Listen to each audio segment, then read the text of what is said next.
There are 3 races to go in the Eyes on IndyCar season this year, with, of course, the race at Twin Ring Motegi coming up in Japan this weekend, then the race at Kentucky Speedway, and finally the World Championship in Las Vegas.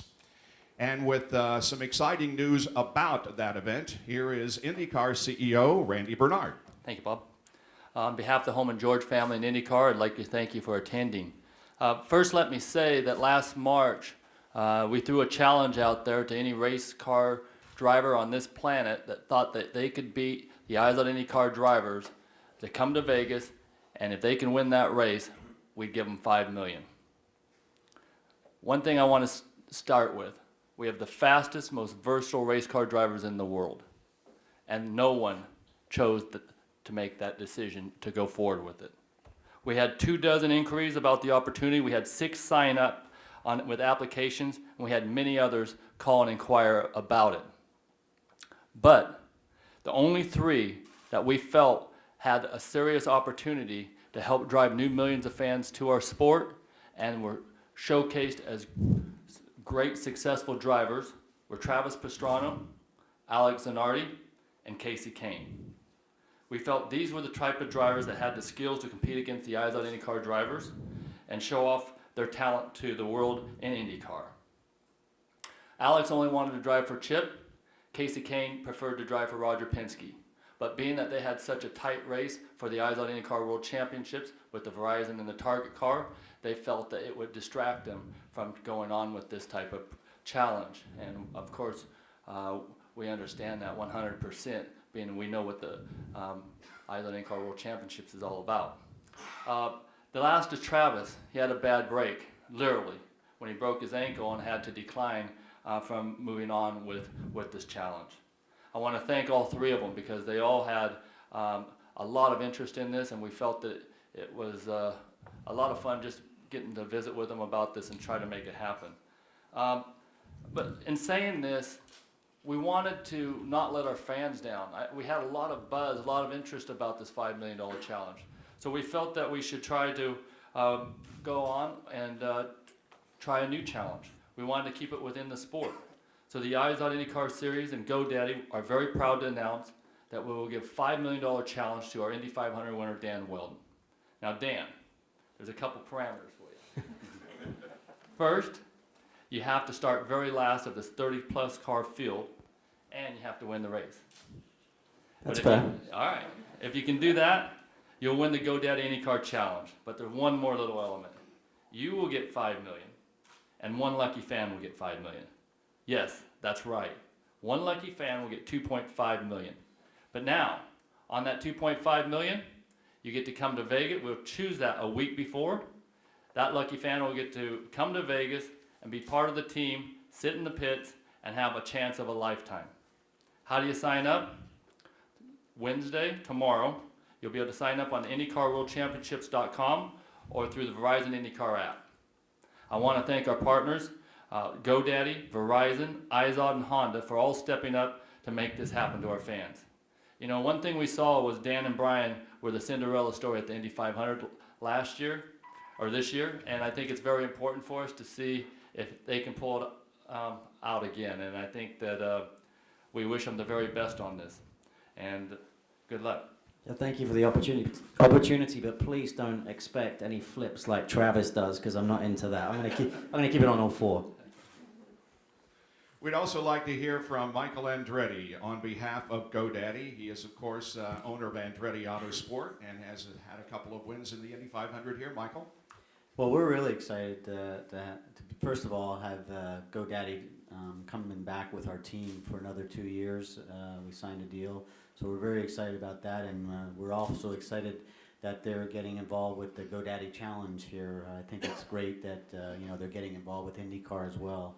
So we're excited about it. We're going to be wishing Dan some luck, but unfortunately we do have 4 cars in there, and we're going to be trying to keep you from getting that $5 million. Sorry about that. Thank you. All right, let's hear from Brian Herda and Dan Wheldon. Brian, of course, the car owner for the car that won this year's Indianapolis 500, and Dan, the driver. And I might say a pretty good TV analyst also. He is. He's really good at it.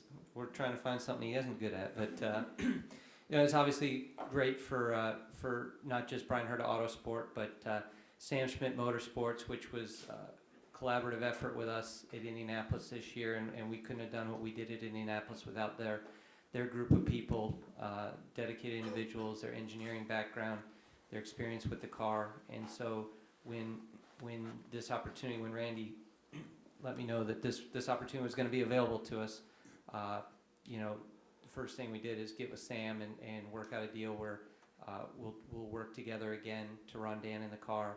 We're going to see a collaboration not just of people but of sponsors.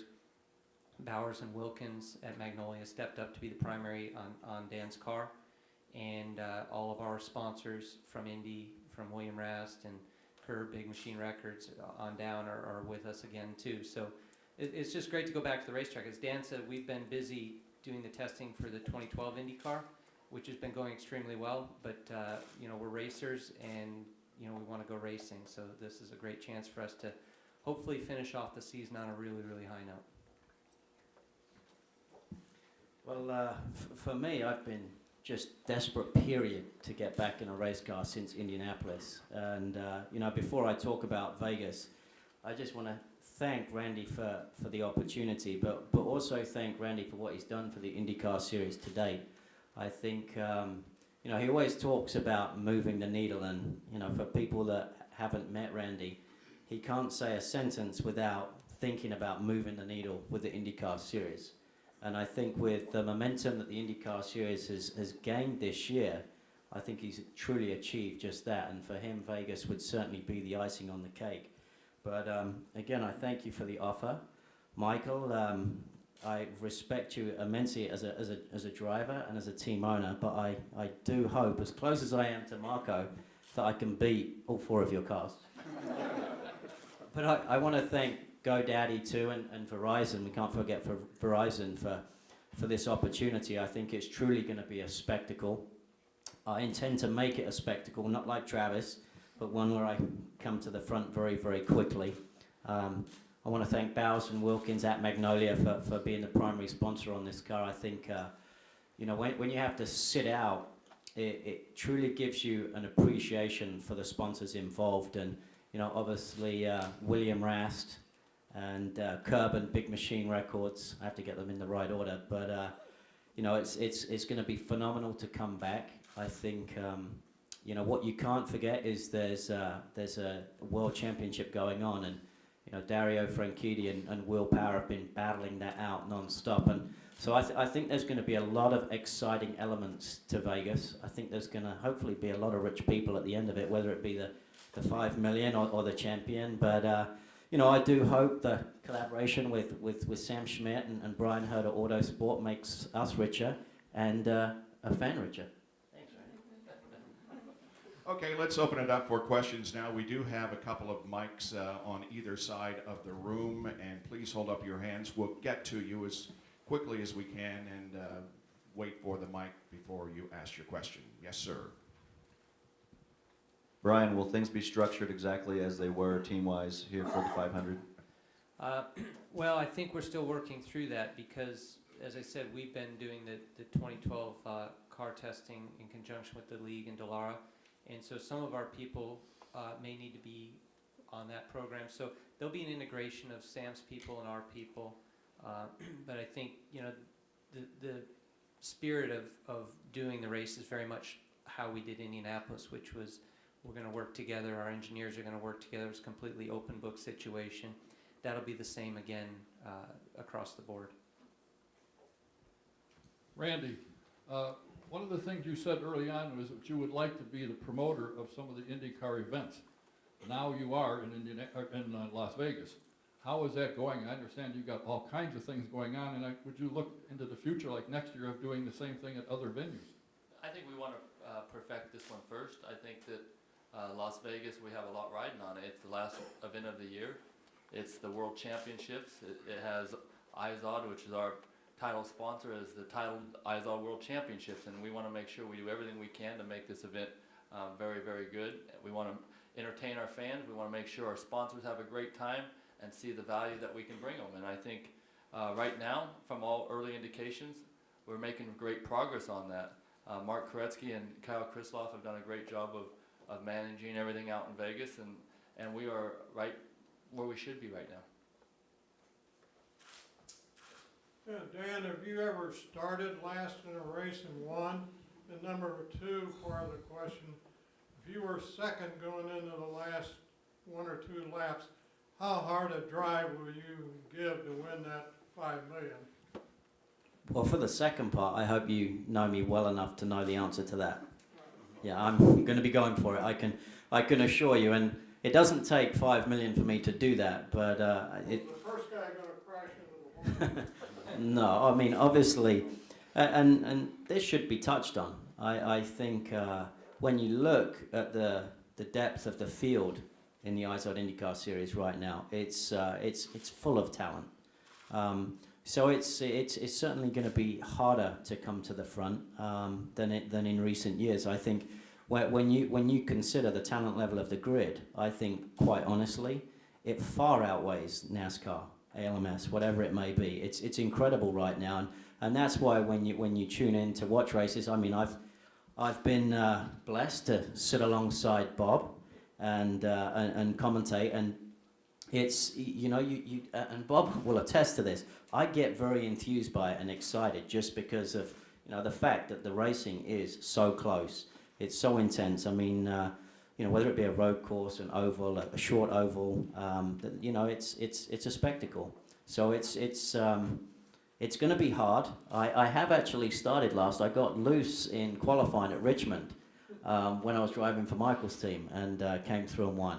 So there's certainly going to be that possibility, and I think Robin Miller talks about my strengths being the 1.5 mile oval, and the last time I checked, Vegas was a 1.5 mile oval.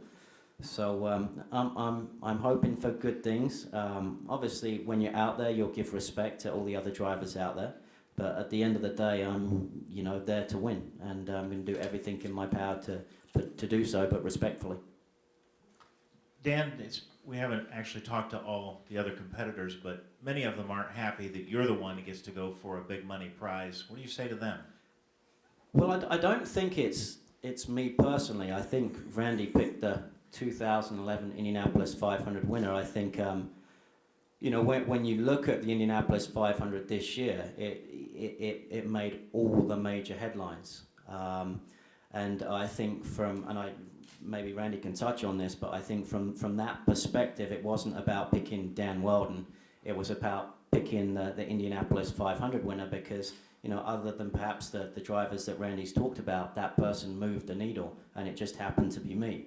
So, maybe if Randy does this next year, it'll be the winner of the 2012 Indianapolis 500. I don't know, but it wasn't based on that, and I'd like to think that everybody understands that it's based on growing the sport and making it exciting for everybody, and I think that Randy and the series has done just that. It's it's great when you turn on all the different TV shows now and everybody's talking about IndyCar primarily, and that's when you can expect good things for all the the sponsors involved, whether it be Bowers and Wilkins, William Rast, Curb and Big Machine Records, GoDaddy, whoever it may be. This is great for them, and I think we all understand that for the IndyCar series and IndyCar racing to be as good as it's going to be, we need to continue to produce good value for sponsors, and I think that's exactly what we're doing. Michael, would you have been eligible for this type of situation? Is something maybe you would have considered doing? I don't know. I never asked Randy. Your dad did. Yeah, I know. There's a surprise. Yeah, I know exactly. I figured that. No, I mean, I people were asking me about it, and I'll be honest, one thought did go across my mind, and then I got smart real quick, and it's just it would have been too much for me to do, and I'm just not in the shape, and I just know that being out of the car, this long, to expect to go and be competitive with the talent that we have in this field today is just, you're kidding yourself. So, like I said, I got smart real quick. Dan, It's rather obvious that, in deference to Mr. Miller, that you do pretty well on a 2.5-mile track. Have you had a lot of success, and are you comfortable? You know, it seems that certain tracks fit a driver's style, and this place certainly does that. I mean, you've shown with 2 wins in 3 seconds or something in the last 5 or 6 years that this place fits your style. Does Las Vegas fit your style? Well, that's an unknown for everybody, and I think that's going to add, even more excitement. It's a new track for the series. We're obviously going to a lot of new venues. When you look at Baltimore, I think that was a phenomenal event, and this is going to be the same. I think being new for everybody is, perhaps going to change people's approach to practice and the way they practice. I think you'll see a lot of people work on race trim.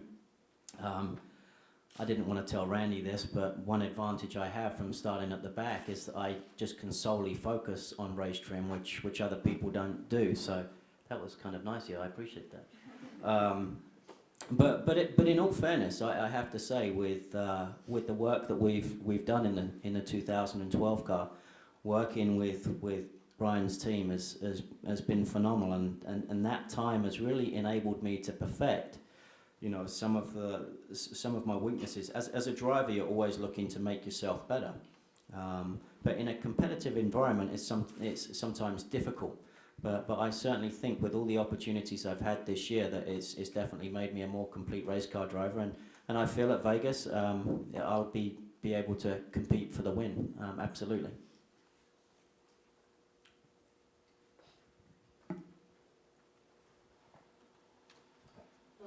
Randy, if he doesn't win, does he get the prize money of wherever he finishes, or does he get nothing? He'll get the amount of money that if he qualifies, he'll get that amount of money. I would want to answer Kurt's question too about some of the drivers being upset. I think that it's very important that everyone know, team owners, drivers, sponsors, fans, why we're doing this. I mean, when we set out at the beginning of this year or last year on our goals for 2011, one of them was to reach mainstream and fans in other genres of motorsports. And that's what this was always around, was how do we reach those fans and bring them into the Eyes on IndyCar series. And that was the whole reason the $5 million challenge with other forms of motorsports was to try to bring those drivers in. When that didn't happen, we felt that it was too good of, we received too much good positive momentum to leave it go. And we thought that one way we can still do it is with a promotion that reached one of our drivers. And how do you be fair to your drivers? The best way is go to the guy that received the most press this year, won the Indy 500, and give him the opportunity, number one. Second, it reaches we're able to use GoDaddy and Verizon and the millions of folks they have in their database to help us promote this race. So we're going to be able to reach that mainstream that we've been focusing on in a bigger way. And I would like to think that every driver is going to benefit from this significantly if we can move the dial on the ratings. I've made it very clear that I'll be very disappointed. I think I even told someone I'd resign if we didn't triple the rating. But I think it's very important that if we can triple the rating, every driver will see positive momentum. Every team owner will, and the series will. And that's what we're here to do. One thing, and that's continue to push viewership and our fan base upwards. Anyone else? Randy, with Versus still carrying but now part of NBC Sports, has that been a help? Because I do notice that NBC does in fact promote IndyCar events. So are you happy with the NBC purchase and involvement with Versus?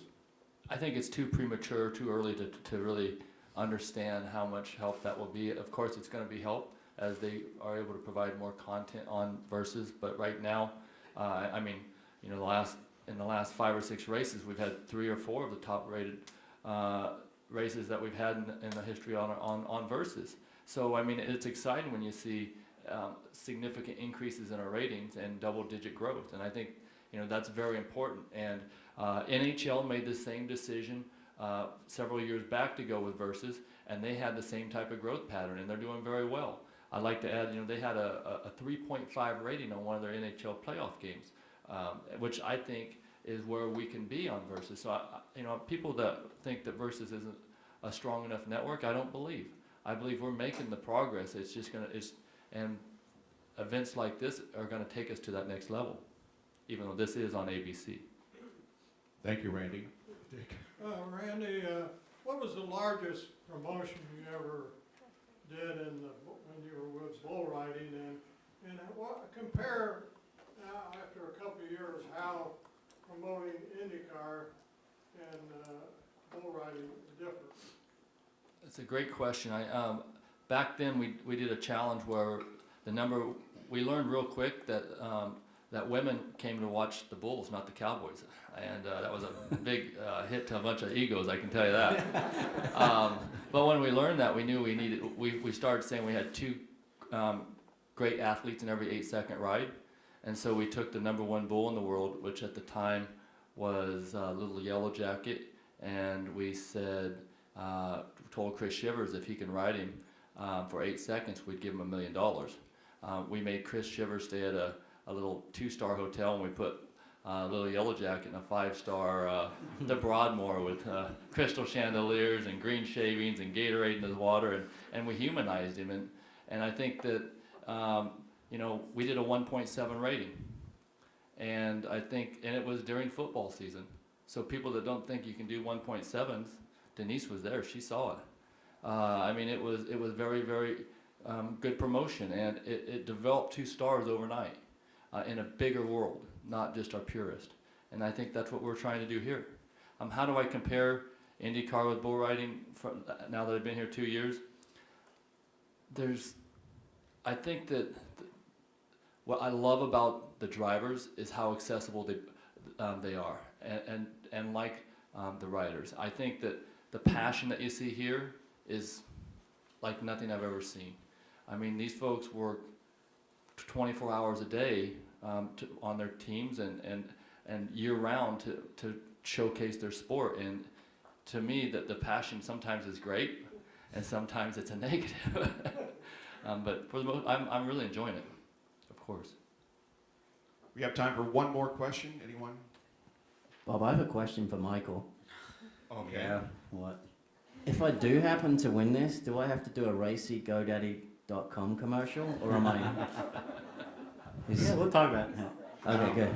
No, Chris says So I need to go to so. Tannenberg or something before that happens. Okay, let me remind you that beginning tomorrow, you can enter for the chance to win the $2.5 million through the Verizon IndyCar mobile app or at www.indycarworldchampionship.com.